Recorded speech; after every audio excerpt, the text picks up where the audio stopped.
Hi everybody, Dr. Lisa Thompson here. Welcome to another edition of The Doctor Is In Live, coming to you from my home office outside of Eden Prairie, Minnesota on this Wednesday, the last Wednesday of September. I can't believe how fast this month is going.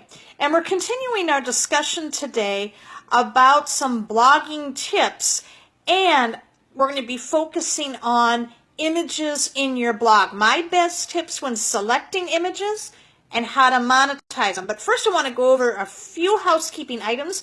Number one, I want you to click on the notification button you see in the upper right hand corner of your screen, because that's going to let me know and you know when I am going to be on live doing my live show. Facebook's going to let you know. That way you and I can sit down and we can engage live, like Allie's on right now. Hi, Allie. And then the second piece of information I want to share with you, hey, Jacqueline, glad to see you on today too, is to make sure that you're on tonight for this great free training at 9 p.m. Eastern Standard Time. It's absolutely free, and it's about Facebook Live. I've been doing Facebook Lives now since the beginning of the month, and I am absolutely addicted to them because it's the fastest way to build your brand, and you can get engagement and leads, which are eventually going to lead to sales very quickly. And in tonight's training done by Ryan Cody McMorris, he's just a really fun guy, so knowledgeable to be around. He's going to show you how to build an audience, how to pinpoint your audience using Facebook Live. So you want to make sure that you come tonight and really get a lot of value out of this training. And I put the link in the video description. So make sure you come tonight. You're absolutely going to love it. I'm going to be there, and I can't wait to interact with you at the webinar training. Now let's get right into the blog images. Hi, Greg. Glad to have you on the show today. And for a lot of people, I used to this has been a challenge for me with selecting images. And I'm going to share something with you that maybe a lot of you may not know about. Last year, I actually had to pay fines on my blog. I had another blog running on a different WordPress platform. And what happened is I used to select images where I went into Google Images and I just selected where they had like commercial free as a filter. And I thought, well, since it's showing up in this commercial free, that means, I have the right to use it. Well, apparently I did not, and I had to pay a $90 fine, which is, it's a chunk of change, but it could have been a whole lot worse. And so what I learned is that when you're selecting your images for your blog, first tip I have to give you is that you have to use royalty-free images. And I'm going to give you two sources of my favorite places to go find them.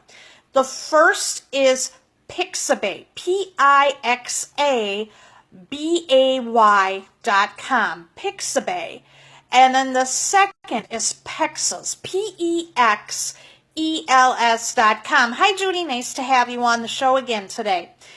And those are my two favorite places to get royalty-free images. Now, how many images should you have on your blog? Well, you're going to need a featured image.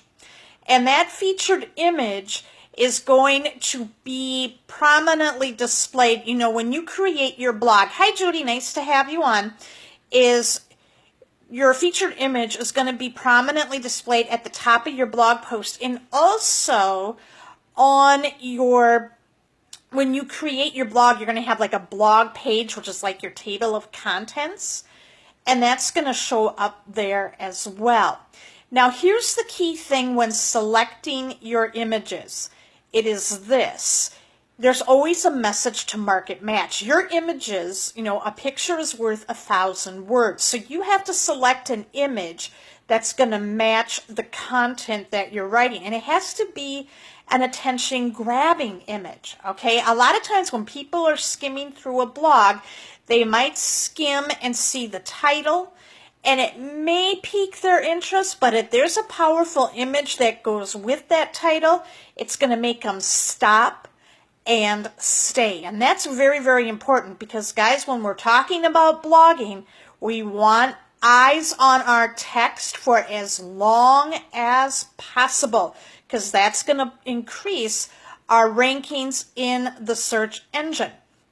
So, hey, Ron Deering's on too. Ron is another great blogger. So you want to make sure that you're following Ron. Ron's just been such a huge help for me in blog design. So Ron, I'm so glad you were able to catch the training today. Yeah, you rock too. So what we're talking about again is with some blogging tips with images. So we have our featured image. So it has to be a message to market match. The second thing you want to keep in mind when doing images in your blog is where do you put them again? Here's the rule of thumb. Every 300 to 500 words you want to put an image in your blog because if there's too much text, people tend to get distracted and lazy and they're going to leave your blog.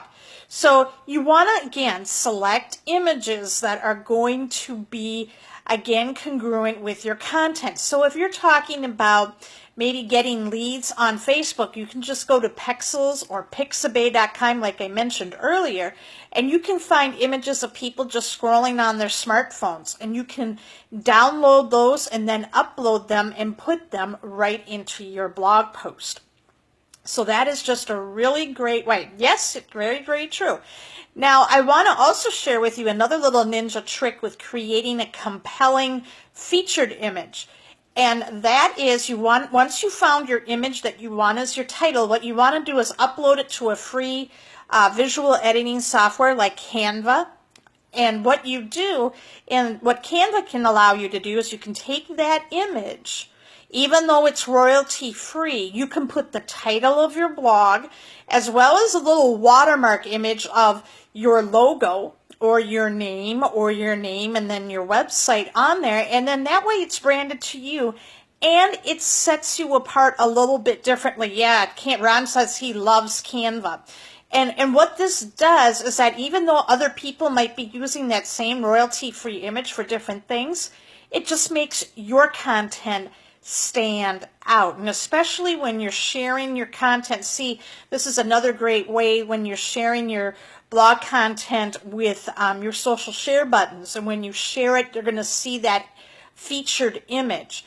And if your featured image has the title of your blog post on it as well as your watermark image, that's branded to you. It's a really great branding tip, and people are then going to recognize, even without looking at the headline or who wrote the blog, that it's yours. So that's a really great tip. Now I'm going to share with you a couple of great ways you can monetize your images. And this is something that people, they don't tend to do, but it's so effective that you want to make sure that you have it in there. And what you want to do is when you're uploading your image to WordPress, and this is only for things that are embedded in the post. This is not for featured image. So what you see when you upload a blog or upload an image to WordPress, you're going to see where there's a place where you can add a clickable link. So what you want to do is that if your call to action is with your blog post, let's say you're doing how to get leads using Facebook Live, and maybe you have a Facebook Live training you want to send them. What you do is you capture you take your affiliate link to that capture page for that training, and then what you do is you put it within that, you put it in where you can insert the link there. And then now it's set. And if people hit that image, it'll take them right to that lead capture page. Now, what you want to do, you can't, you'll have to insert the image first, but then what you need to do is go back and hit the edit button, and then there's going to be a little box that's going to show up where you say when people hit your image that it takes them to, it opens a new tab in the browser setting because you don't want them to leave your site. You want that to be open because the longer people stay on your site, the more love you're going to get from Google. So there's that little piece in there. Once you've uploaded your image, to go back, hit edit, and then you can add, you can check that box to make sure that your clickable link opens in a new browser tab. Also, one more thing with monetizing your images is always make sure on the featured image and any other images that you have, there's what's called an alt text. That's where you're going to put your keyword for your images. Okay, you want to put the keyword in there because Google's also going to be using that as part of the ranking on your search engines, that you have to have an image in there, and that's going to help get your site noticed by Google. So those are my tips for images today on how to monetize them, where to find great images, and then how you can make your images stand out and pop. Did you get value today? If you did, leave a comment below and share. And share with your friends right now who are doing blogging, or with your team who's just getting started blogging. Make sure you share this with them, as they're going to get a ton of value. Now make sure tonight you do come to the webinar training on Facebook Live, because this is going to be, oh, thanks, Judy. Judy and Ron both said, you know, great tips and that everybody should be doing this, and it's absolutely right. So here's what I want you guys to do is make sure you do show up tonight for this training on Facebook Live, because if you're not doing it, I'm telling you, it is one of the most addictive ways and the easiest ways to get started using video. You can do it right from your smartphone. You can do it anywhere, anytime, and get leads, and you don't need expensive equipment. And tonight, I cannot wait to see what my friend Ryan's doing. He shot up to the top of the leaderboards in his affiliate company just doing Facebook Lives. Yep, Judy Frank says too that Facebook Lives rock, and you should be doing them. So come tonight with a pad of paper and a pen, and let me know. Hi, Mitch. I'm glad that you're joining us really quickly here today on this Facebook Live. And if you're coming tonight, leave me a comment and let me know that you registered, because what I'm going to be doing is I'm going to be there taking notes. And if you do have any questions for me, you can just send me a Facebook message and I can answer them during the training. But I know you're going to love it tonight, so make sure you register. I included the video link in the description of this video, so make sure you check it out and register. There's going to be a lot of people showing up tonight, so make sure you get there 15 to 30 minutes early to assure your spot. So with that said, I want to end and wrap up this session, and then tune in for tomorrow, where I'm going to be talking about, it might get a little bit techy with this blogging, but we're going to be talking about backlinks and how backlinks are used so that we can get our site recognized in Google, and the backlink software that I use that help me get results. So with that said, I'm going to sign off right now. Have a great evening, guys. I'll see you at the webinar tonight, and we'll talk tomorrow.